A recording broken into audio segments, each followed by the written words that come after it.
Welcome back to another Sonic Adventure 2 video.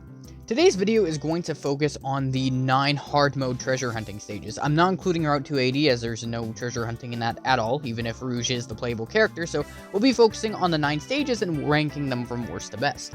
Some of the criteria I'm looking for would include things like a reasonable difficulty that's not too hard nor too easy, something that functions and is polished enough, and that's considering this is Sonic Adventure 2, the last thing being creativity. If everything looks like it was thrown together in 5 minutes to make the mission work, it's not going to get points, but if there's a lot of thought put into it, then all the better for it. With that said, let's get right into it. For the worst treasure hunting hard mode mission, we have Eggquarters. I never remember this being as painful as it ended up being when I went to replay it for this video, but holy, this is just bad. And I have to give the team credit for at least trying to come up with something creative for this, because that's the only leg this entire mission stands on. It's interesting that it's kind of puzzle oriented, but oh goodness gracious, the lack of polish is very evident here, and it completely ruins the mission altogether. The point of this specific key location on screen is that the key is supposed to throw the ginormous bomb towards the cage where the key is stuck inside of. Now the problem is, if the bomb's blast touches the key in any way, the key dies and you are forced to reset. What horrendous design. No, seriously, why is this a thing? Now, if you thought that was bad, let me direct you to this key here. The key is stuck inside the painting, or decal, or whatever you want to call it. Now, normally you'd want to trigger a key to throw a bomb towards it, but what you can do alternatively, which makes this part a little better, is that if this key dies here, you can just go for this one in this part of the level, take it back, and that will work just as well. Probably more reliable even, to be honest, but still, that's just tedious design. It's not as bad as before, but the last location is probably the best of the 3 because it's the easiest to get to without thinking too hard. You take a bomb from a key, you make sure you have your treasure scope on, and you just use the spring to reach up high, destroy the cage, and you're done this mission. Hooray, good for you. I do applaud the developers for trying to create an interesting and unique take on the Mission 5 formula for the treasure hunting stages, but this has so many caveats, it's not even worth it. For the aforementioned reasons, Eggquarters has to be last place on this list. On to number 8. Death Chamber, which oddly enough is probably just a few rooms away from Eggquarters, is the second worst mission on this list. Fortunately, it's not due to a lack of polish like Eggquarters, where it would give Sonic 06 a run for its money.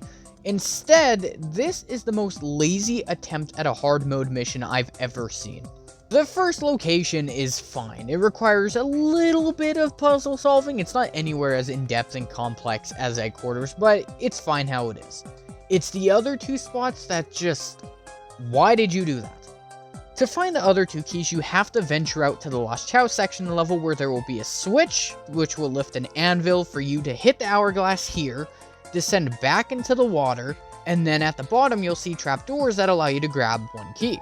And then the second key in this area is like 2 feet away from you, behind the stand or whatever. There are 2.5 good things about this mission. I say 2.5 because reasons 2 and 3 are linked to each other. The first thing is that the first key location is good. That doesn't need to change. There's enough creativity with it that I would leave it exactly how it is. Secondly, it's polished just enough. For Sonic Adventure 2 stage, it's polished as much as it needs to be, and that sort of acts as a double-edged sword that oddly works out in our favor. To further elaborate, the third good thing about this mission would be the fact that it isn't so polished that you can't pull a glitch to skip the most unpleasurable part of this entire experience. I talked about this in my Lost Chow tier list for Knuckles, where you're able to clip between the wall and door here and fly right to the end of the underwater section. This does not rectify the pinnacle of laziness that took place with these key locations, but it gets about half the battle done, which is traversing there. It's a small win, okay? This mission just kind of sucks. It's got a couple good things going for it, but the bad does outweigh the good. At number 7, we have Meteor Herd, and this is where we go from the truly bad hard missions and start entering the arguably okay ones. The first Emerald Shard can be found along this gate here that you have to smash open with the loose meteor. Doing so will allow you to collect it and move forward. The second shard is located at the end of this platform here, where you'll hit the spring, come into contact with a floating spring, and you'll have to make a blind glide to get the Emerald Shard. I don't like this location. The game wants you to use its lack of depth perception to hopefully hit the spring, and with a little luck it's very much possible. But finding the emerald shard in the middle of space there is very difficult, especially considering it blends into the background quite a bit. In fact, I had such a hard time getting this emerald shard, I didn't even get it the intended way. I decided to ready myself and I went for an ambitious glide in the middle of space and hoped my radar would be enough to help me out, which luckily it ended up being so, as I kept flying around in circles and there it was. Not exactly the pinnacle of design there, but let's take a look at the third emerald shard. On one of the lower platforms of the building section of the level, you'll find a moon display. Making quick work of the enemy here and using your sunglasses, you'll see a spring, which will propel you into a trail of rings. You can try to glide for the emerald shard, but you have to get your timing right. This part isn't as bad because the timing's more friendly and the camera's more favorable here. If you glide too early, you don't necessarily have to worry because you can just drill into the shard instead. Yes, it takes skill to pull off, but it's very satisfying if you're able to do it. The first shard might be a little bit annoying to acquire because of the constant meteors headed your direction, but if you're able to do this swiftly, it is a net positive even if it does cause some frustration. The second shard, again, working against the player as hard as this part does is baffling to me. This is just a bad shard all around. Acquiring the third shard is fair, even if not the most creative, so it is a net positive much like the first. It's just the second one that holds us back so much. Do take note of the fact that, again, Meteor Herd is our first mission that has a slight positive connotation to it, even if it's not overwhelmingly good, but still, a step in the right direction, at least for this list anyway. Let's go on to number 6. To everyone's astonishment, Mad Space was featured on a list that could have had a negative impact on it, but it actually placed close to middle of the road. Again, astounding. Now, for the case of Mad Space, this hard mode, for the most part, is pretty acceptable, I would say. Acceptable is the right word here. The first emerald shard is actually right underneath the planet, where you'll just need to make a well-timed glide in order to grab it. This, of course, is a bit of a repetitive process if your precision isn't tight, but you do have the rockets if you're having trouble with it, which makes this easy to repeat. The second shard is on planet Stupid, at the bottom of it to be precise. Now, luckily, it's a very straightforward process, at least conceptually, to grab the shard. All you have to do is make a good enough jump, glide there, and hope that your controls don't completely wig out on you while you're doing so. Takes a little bit of getting used to, but you can be out of here in 20 seconds if you know what you're doing. The big stinker of this level is the third emerald shard, which is located towards the top of the level, where there is this platform with 2 rotating spike balls where you will have to perform an exceedingly well-timed screw kick, as well as accurate. And it's all done in one swift motion. You don't have time to think twice about what you're doing. You have to go in there, do your screw kick as fast as you humanly can, make sure you're lined up with the star panel, and that's how you succeed. You need a ring to do this, at least one, preferably 10 or 20. It's nice that it's relying on Rouge's movement to get done, but it is a little too difficult to call it fair. Invincibility frames are a godsend here. Take advantage of those as much as you need. Again, going in there with 10 or 20 rings, getting hit, then collecting one and going for it again is the optimal way to go.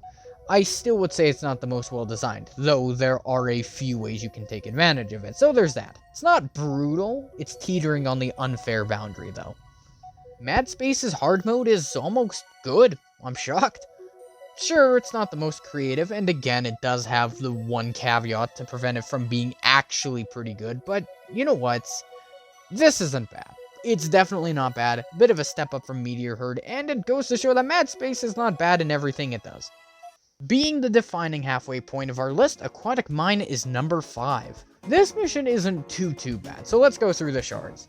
The best thing about this mission is that you don't have to change the water levels at all. You can keep it completely filled and the level will play out exactly as it needs to, which is a nice change of pace considering that a lot of this level is contingent on having the water level as low as possible.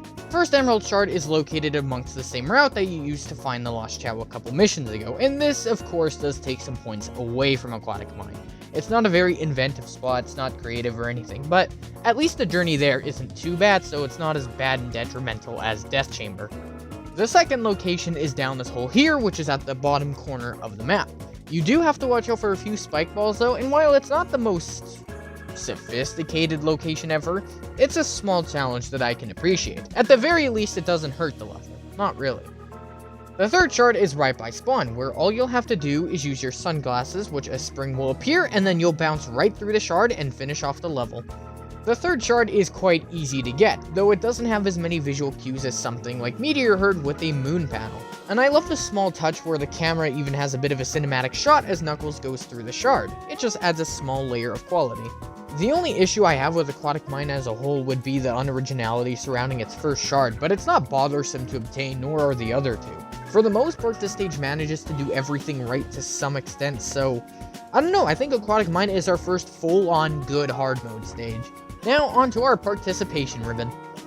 For 4th place we have Dry Lagoon. The first shard is located directly above you when you start the level, though you'll have to climb up the wall of course to reach the top. Once you're at the top here, you can drill into the crate below, which will allow you to use the spring, and then you just have to time your glide and grab the shard.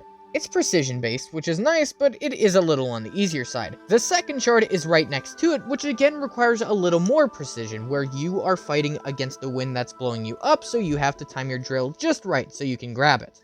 These two shards are way too close together. I appreciate that they require some precision, but still, that's probably one of the main reasons why this isn't top 3.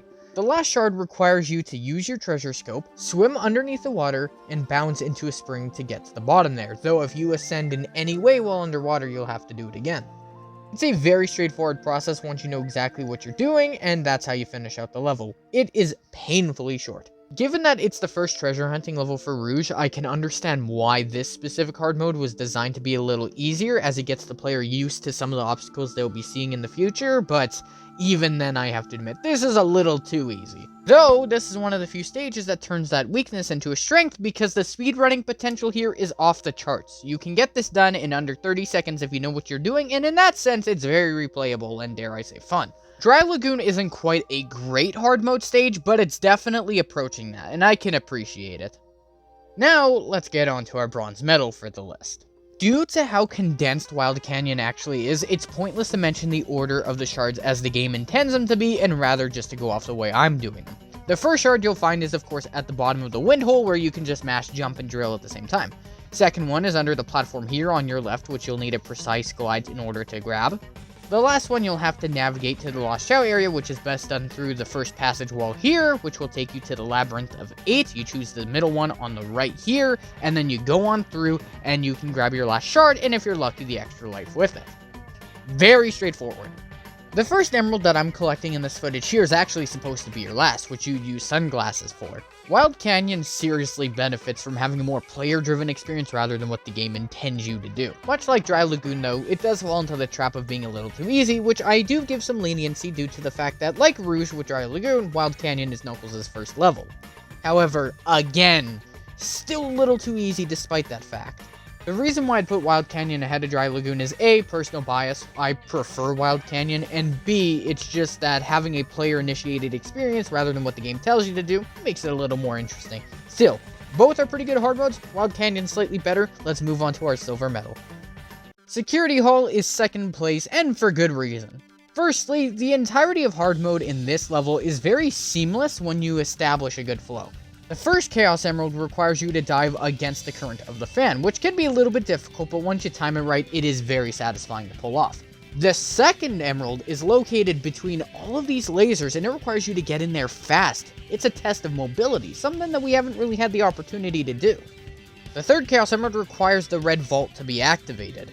Once that's done, you can hit the switch at the top of the ceiling in the bottom half of the level and go to where the anvil is at the bottom here, and then you can dig inside the vault, open it, and collect your final Chaos Emerald. Precision, mobility, and the mind. What a great triality between the three. Not only does Security Hall adhere to a lot of the criteria that makes these kind of stages and missions good, but it also still carries on that speedrunning potential, and that's because none of the locations of the Chaos Emeralds require you to spend more than what you need to in order to obtain them. You can do this stage very quickly if you wish. You can have it done in under 60 seconds. But it's not too easy, and that's because the skill it's asking you to show isn't necessarily about spending 45 seconds on one location. It's basically presenting you that if you want to do this very quickly, now more than ever, you have to earn it. Here's a variety of challenges. Go through the trial, see what you can do. I love that. This is a top tier stage, I don't need to say anything else. If you've done your process of elimination, you know what number 1 is going to be. Let's get into that.